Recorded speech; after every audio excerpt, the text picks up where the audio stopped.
Hello, I'm Brad Lamack, and speaking with Isabel Sanford, conducting an interview for the Archive of American Television. Today is April the 3rd in the year 2002. I'm not sure how that happened so quickly.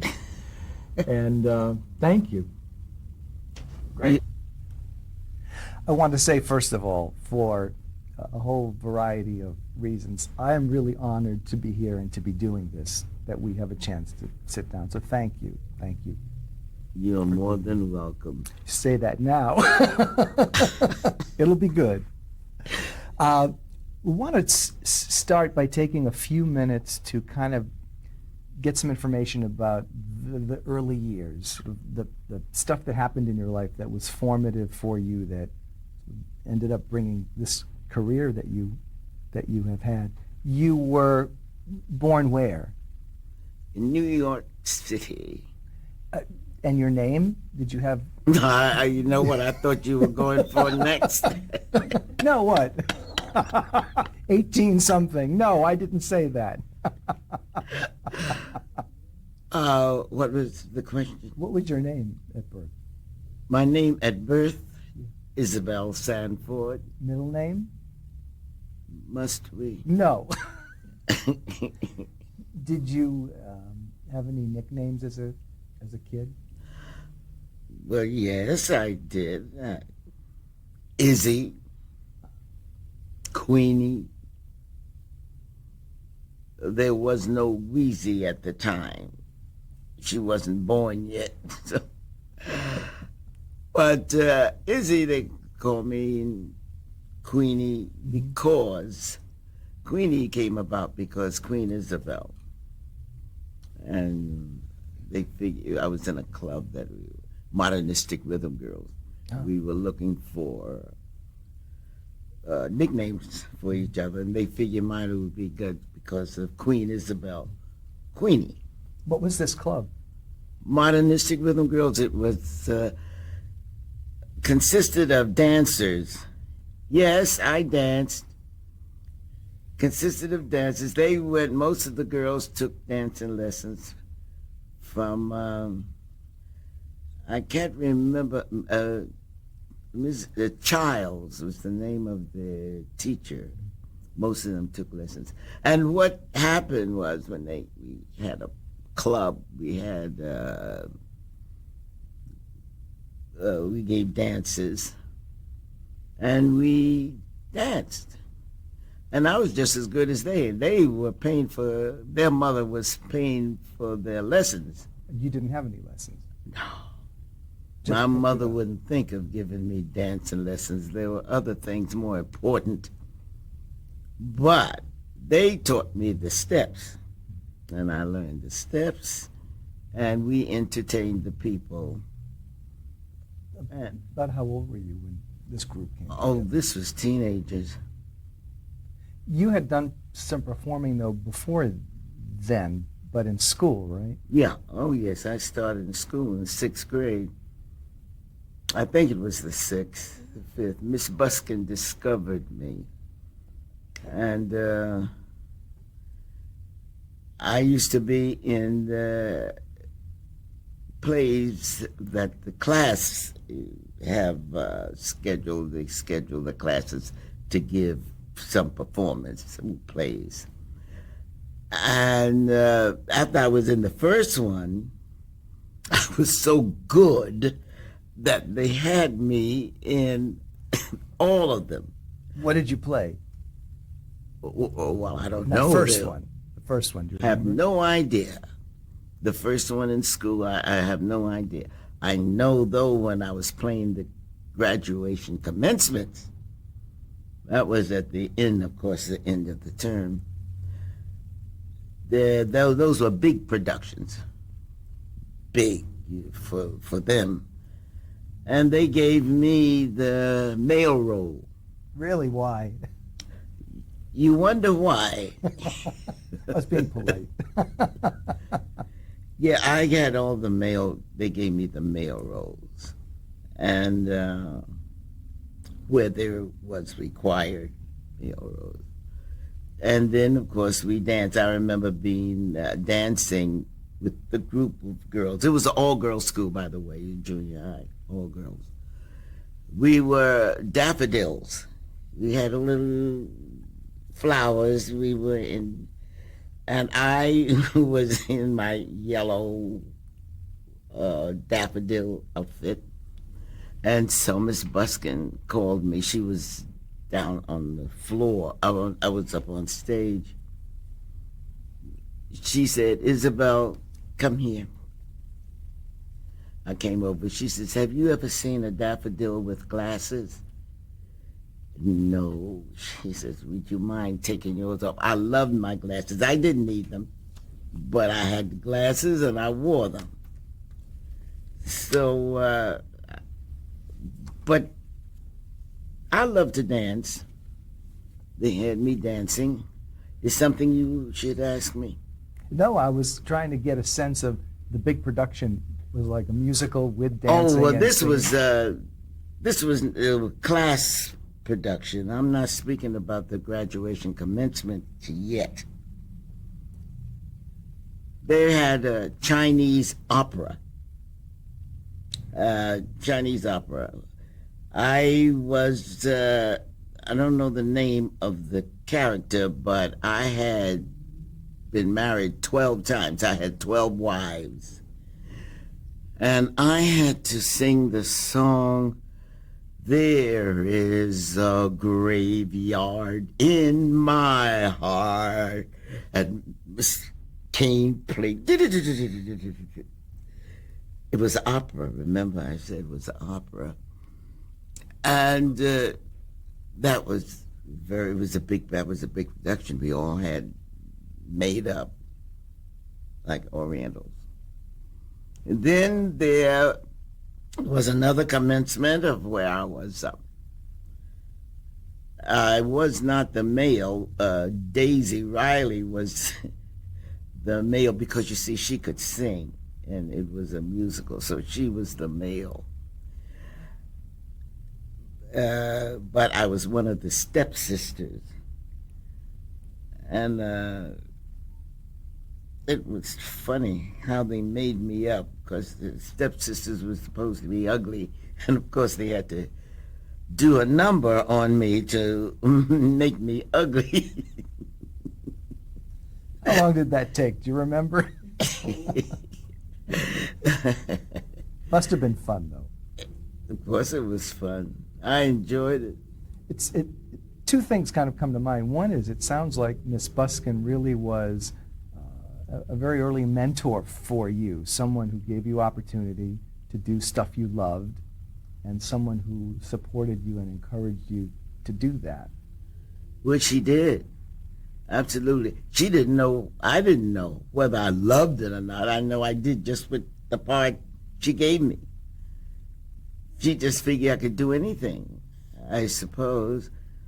But then there was a time, let me see, another graduation, commencement, that they asked me to take part in. But being as I was president of the class, that meant I had to do the valedictorian. I didn't want to do that, so I accepted the play. I preferred, so I was in my own graduation commencement. It was either the speech or a play, so you picked the play. Yeah. I had to memorize that valedictorian speech, and I know I wouldn't like it, so it would have been difficult for me to learn, so I accepted the play. What was happening at home during this time? Was family supportive of this interest that you had developed? In school? Yeah. Oh, sure, because that was an innocent thing. To my mother. The family, it was consisted of my mother. She didn't mind that at all. There was a play I was to be in, though, not a graduation commencement, one of the class plays, where I was to be Hunchback. Well, and I was so glad to be there. I was so glad to get the role, and I came back telling Mother, I'm playing a hunchback. She said, you're playing a what? A hunchback. You know, she says, oh, no, you're not. She says, you were born straight, and that's the way you're going to be portrayed. You're not getting up there and making a deformed person. You're not doing that. But she said emphatically, no, no. So I wasn't in that. And I was so sorry. And the girl that played it, she got so many compliments. She was so good. Did your mother ever come to see any of the school plays that you did perform in? The commencements. Yeah. I think she did. I don't rightly remember. I suppose so. At home, there were no brothers or sisters. You were an only child? I was the only child. I was the seventh child. And the others had passed away for one reason or another. Did you have a sense that your mother was maybe more protective of you than she might Very have been? much so. I couldn't do anything. Couldn't do anything. I can't swim because if I go out just a little too far, she's calling me back. I didn't learn how to drive until I got here in California. She put the fear about that, The too. fear of God was in me to do anything. I'm trying to say she raised me like a girl. But there was no fear of performing, even as a kid, which is interesting. Well, I was in plays outside. I was in plays outside. 'Cause I think a lot of kids would think that that was a scary thing to do. But you didn't. You just sort of went right into it, and it felt like a comfortable place There to was be. nothing scary about it, as far as I was concerned. There was nothing scary. I enjoyed doing it. I was in, there were little clubs performed outside of school, and I was in those. And they became quite popular. We say, what was the name of the play I was in, the clubs that I was in were the Star Players. That's what it was. And my friend Edmund Cambridge was the director. And I played a woman of 70 years where I was living in Europe. And my nephew, because my nephew and his wife lived in New York. He was not to marry if I passed away. See, I was leaving all of my worldly goods to him. He was not to marry. Therefore, they had to keep that marriage quiet from me. But I made a visit from Europe to New York without them knowing it. And when I got there, of course, that's where the joke and everything started. It was a comedy. Yes, it was. Very much so. Tried to keep it from me that they were married. Was this after high school, or was this during your It was during. It was during. What high school did you go to? Also in New York, right? Yeah. What was the name of it? Evander Childs. You mean senior high? Yeah. Evander Childs High School. Were you a good student in high school? Why did you ask me that? Academically. I was passable. Of course, now I'm really taken with doing stage work, so that's what I was interested in. And I did a lot of gazing out of the window, daydreaming. I could see myself getting standing ovations. I just knew about stage. I knew nothing about camera work. There's nothing like that in New York at that time. I could see myself getting standing ovations, and therefore, the teacher, when she called, she said, "Sanford, what did I just say?" Uh, I, everybody in the class laughed because I had no idea what she was talking about. But anyway, I was in a lot of plays outside of school. In a lot of plays. Were you always interested more in comedy, or was it a mix of comedy and drama even in school? Well, whatever they gave me, I preferred comedy. But if I got a serious role, I think I could do credit with it. You have I would say, is a very unique style of how you act, how you perform. Were you aware that you had that kind of a style as a kid, and going into high school doing the other plays? You were aware that you had sort of developed this sort of uniqueness about yourself?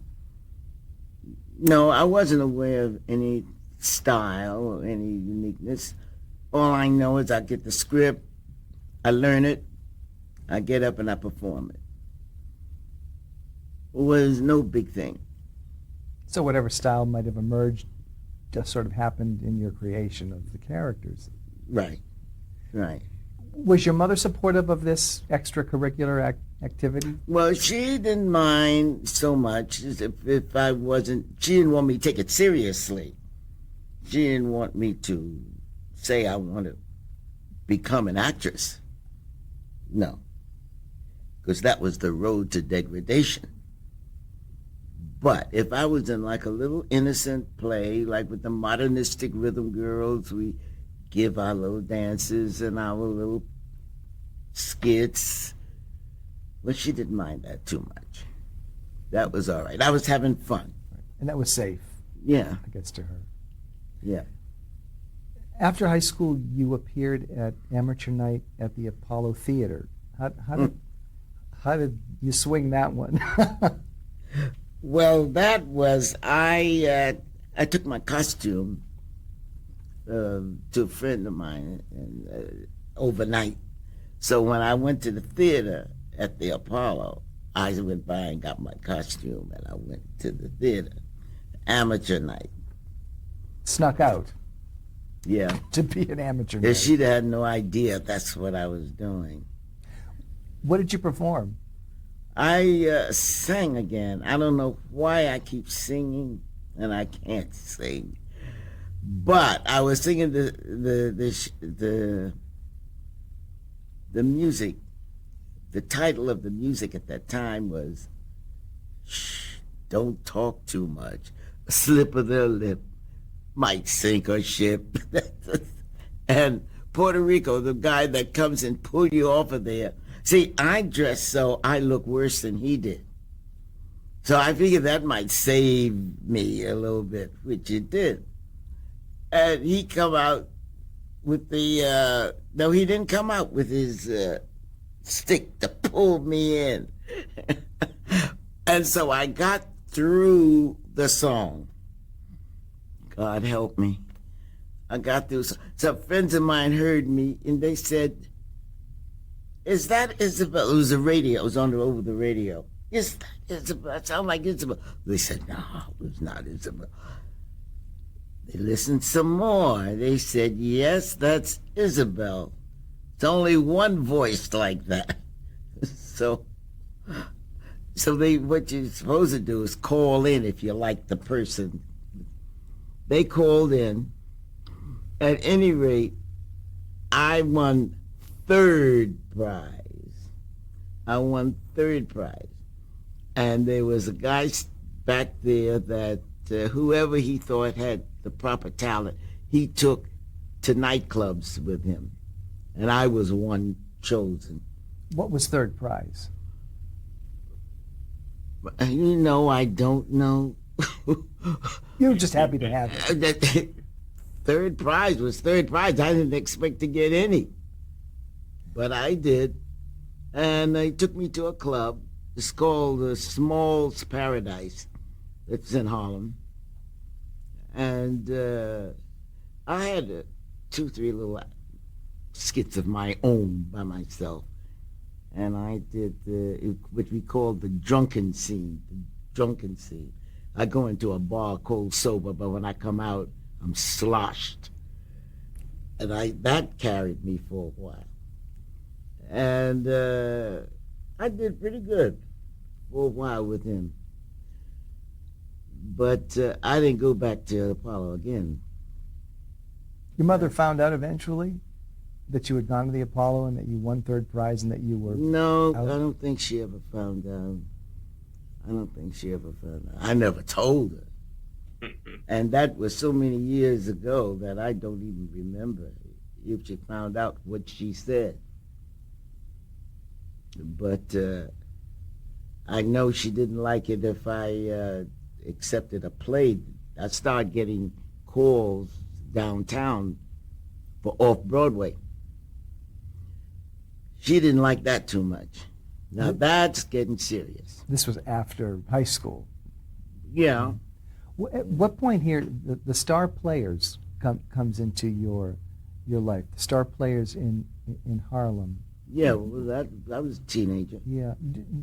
Who founded that? Who were the people connected with that? Do you remember? Ed Cambridge and other, it's around the same age. And you just did a variety of plays like the one that you talked about Yes, earlier, right? I did a variety of plays. I was quite known in Harlem for the acting. And then I did several little things in church. My mother had me, in fact, the members of the church used to go to my mother and ask her if I could do certain things in the church. And Mama said, yeah. Well, I said, why don't you ask me? Why you tell them yes? Why don't you just ask me? Because it's just to say, give up one of your poems. See, I learned several comedy poems by Paul Laurence Dunbar, Langston Hughes, nice things that I like to do. The creation, I was good for that. That I gave in church, the creation. And, but I tell her to ask me first. Let me say yes or no. She says, why? Why should you say yes or no? I mean, you could do it, so I tell them, yes, go ahead. Either it's like a BYPU, Baptist Young People's Union, BYPU, or a Sunday school. See, these nice things. She didn't mind that. It sounded like your mother at some point had a level of acceptance about what kind of performances were okay, and then where she drew the line. Anytime, anything that's asked of church, I could, she say yes. I wanted to get back for a second. The star players, were there members of that group who later became famous, people we would know? No, not any of them have become famous. Do you remember why you stopped being involved with them? Well, it just stopped. It finally dissolved of itself, and everybody went their own way. See, some moved out of New York, and I just hung around and found a job. Now we are coming into where the senior high, and I finally got a job. What was the job? The job was secretary. Were you good at it? Very good. I was good at everything I did. Really? Yes. Yes, I was good. It was a secretary. Well, I'm good with spelling and the typing. So I did all right until I was working for a minister. I'm not going to mention his name, but he chased me around the desk a few times, so that soon dissolved. I left there and went on to something else. I don't know what. other jobs that I got. I got a few regular jobs, but I was still in between doing plays. This was around the time of World War II. Do you have any recollection of how that affected you or you and your mother as a family? No, that didn't accept because there were no men in my family. But it didn't affect us in any way. I know when we were in the plays, it affected us though, because the guys were taken going to war. They were abducted, so we had to just do the best we could with our guys. Like in school? Yeah, like at school. Do you remember the first time you ever saw television? Saw television, yeah. Do you remember what It was in the 40s. Yeah. What was that experience like? But we didn't have television, though, right then. Emma had television. We used to go and watch her. This is your sister. Yeah, 2x4 size, 2x. And I remember seeing Ed Sullivan's show. The name of it, what was the name of his show? I don't know. It's not important, but it was the Ed Sullivan show. You remember being impressed by what you saw on this little screen? Yeah, I was impressed. I enjoyed seeing what I saw, but I never expected to be on it. I never had no desire to be on it. All I wanted to do is come to California to be a movie picture star. Moving picture star, not television. So you had exposure to the movies as a kid. You used to go and see films, right? Oh, yeah. Every Saturday. We could go to the movies. Do you recall, was there an excitement with this new thing called television? Did you stop maybe going to the movies on a Saturday to No, watch because we some more didn't have TV? a television.